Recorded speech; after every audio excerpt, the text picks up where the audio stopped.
One Kawan TV1.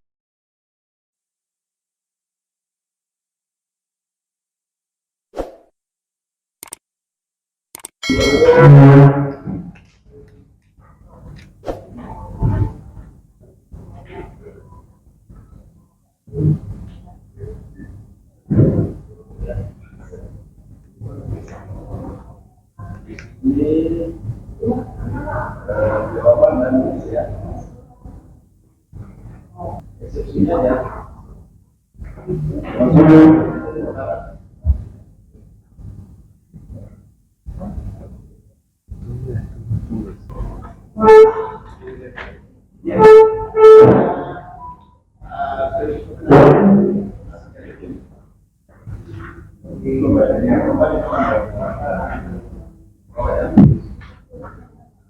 kalau di bawah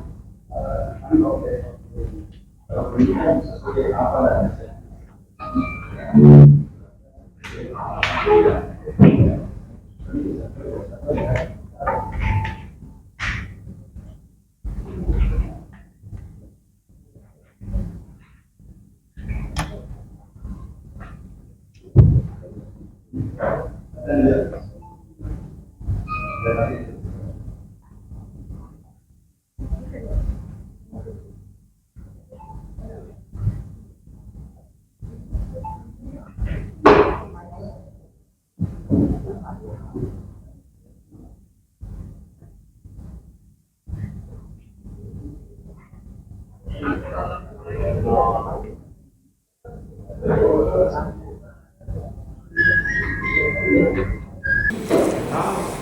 jadi karena kedua belah pihak dilangsung sebelumnya khususnya mengenai eksepsi ini mengisi dalam review relatif yang kedua ya, maka sekarang kita menjadi untuk suara dulu ya, suara pada perbahasan karena itu saya akan buat inisiasi karena 11 ya ini baru kan apa udah kali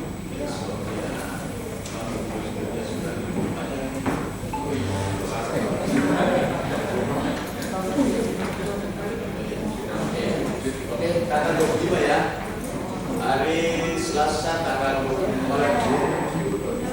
jam 10 pagi.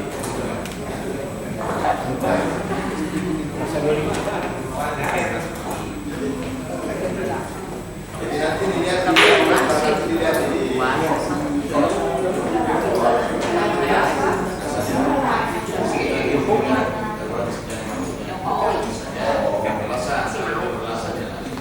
Miris banget nih pernyataan.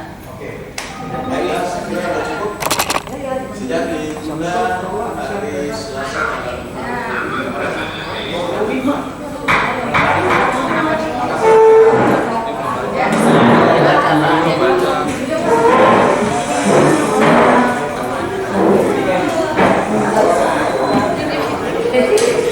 Assalamualaikum warahmatullahi wabarakatuh.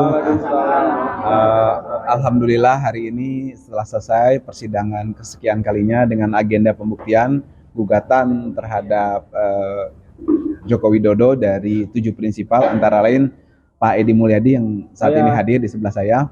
Dan hari ini kami didampingi oleh masyarakat dan emak-emak militan luar biasa, Masya Allah, terima kasih semuanya. Dan juga rekan-rekan media, kami di sini saya Aziz bersama Bayi Haki dan Heri serta Dwi dari tim pengacara menghadiri sidang. Alhamdulillah berlangsung dengan lancar dan bukti-bukti sudah kita sampaikan, baik melalui e-court maupun melalui tadi disampaikan secara langsung kepada majelis hakim. Begitu juga dari pihak tergugat melalui kuasa hukumnya yang hadir 2 orang juga menyampaikan bukti-bukti yang disampaikan. Bukti yang disampaikan oleh kita cukup banyak, nanti disampaikan oleh rekan saya, tapi dari pihak tergugat menyampaikan KTP, ya KTP Joko Widodo fotokopi. Nah, ketika ditanya dari majelis hakim tadi, ini mana aslinya? Karena kan fotokopi disampaikan, maka harus lihat aslinya. Oh, nggak ada juga aslinya, kata dia gitu. Nah, jadi silakan disimpulkan sendiri oleh teman-teman sekalian. Jadi fotokopinya aja ya tadi ya. Akhirnya tadi fotokopi KTP, kopi dari kopi, jadi tidak ada aslinya, gitu kan? Seperti itu yang disampaikan. Nah, KTP-nya KTP Surakarta dan juga diterbitkan 11 September 2024. Jadi baru diterbit, ya seperti itu.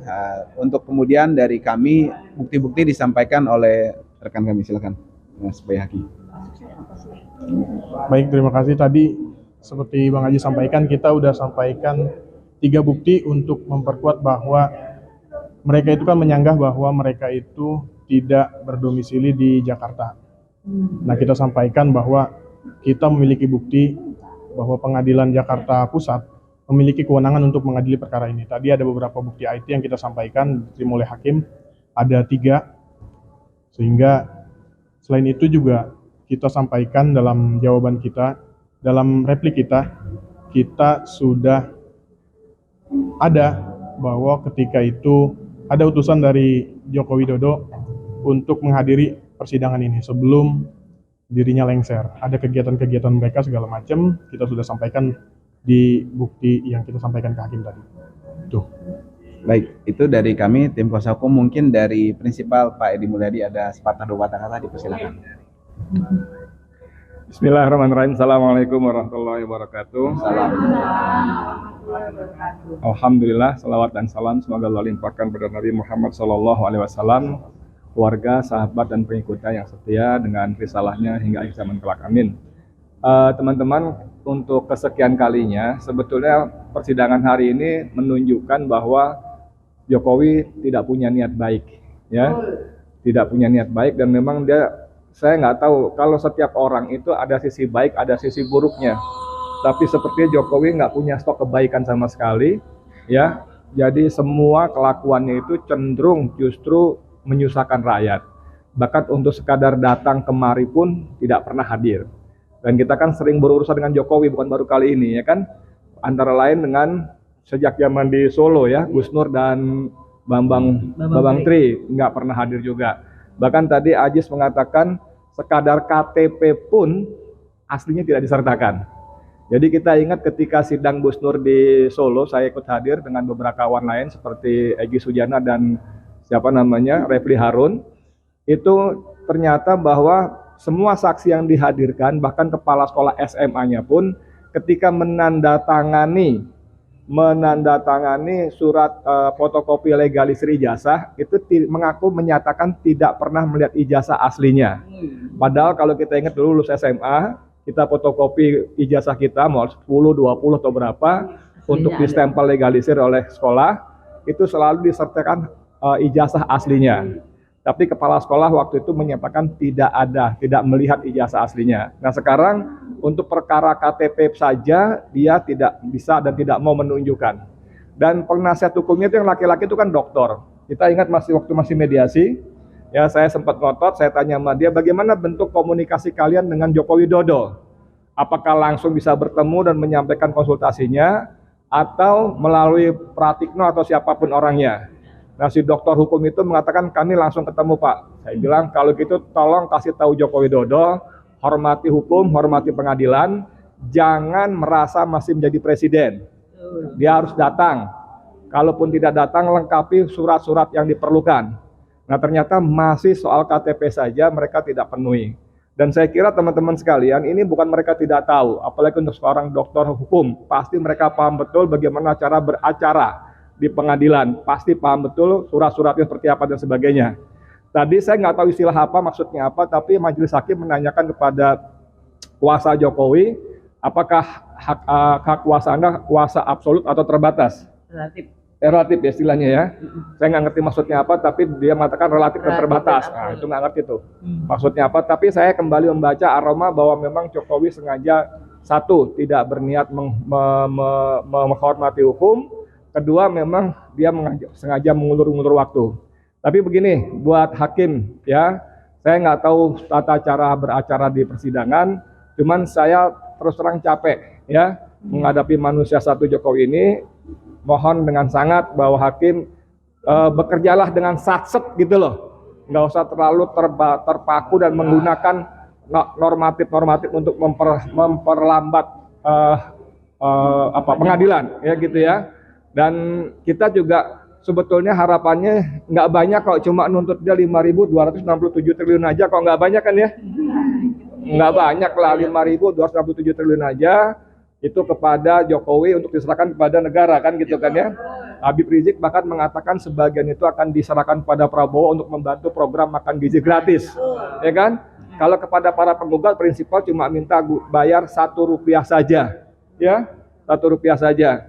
Nah kita akan menjadikan bahwa pengadilan ini akan masuk pembuktian, menyampaikan membongkar karena kita kan tamak ya, tim advokasi melawan bohongan ya. Tamak, tim advokasi melawan masyarakat anti kebohongan, tim advokasi masyarakat anti kebohongan. Jadi kita akan bongkar kebohongan Joko Widodo bukan ketika hanya presiden, tapi sejak menjadi gubernur DKI Jakarta waktu itu ya. Dan saya sempat baca karena saya prinsipalnya, walaupun tidak detail, kenapa kita gugat kebohongan-kebohongan itu? Karena dengan kebohongan-kebohongan dia sebagai pejabat publik dari sejak gubernur sampai jadi presiden telah menimbulkan kerugian kepada warga negara Indonesia. Macam-macam tuh, segala macam bohongan-bohongan itu. Dan saya percaya Ajis dan teman-teman teman-teman lawyer yang lain, ada Bayaki, ada Heri dan kawan-kawan yang lainnya akan bekerja dengan serius, dengan sungguh-sungguh sebagaimana selama ini mereka buktikan ketika membantu para aktivis dan ulama yang dikriminalisasi ya. Kita bermohon pada Allah agar Allah menunjukkan kekuatannya, pertolongan kepada kita semua sehingga si raja bohong ini bisa segera kita seret ke penjara. Amin ya rabbal alamin dengan hukuman yang maksimal. Demikian, assalamualaikum warahmatullahi wabarakatuh. Terima kasih ya. Udah waktunya salat zuhur, kita salat zuhur dulu. Terima kasih. Assalamualaikum warahmatullahi wabarakatuh.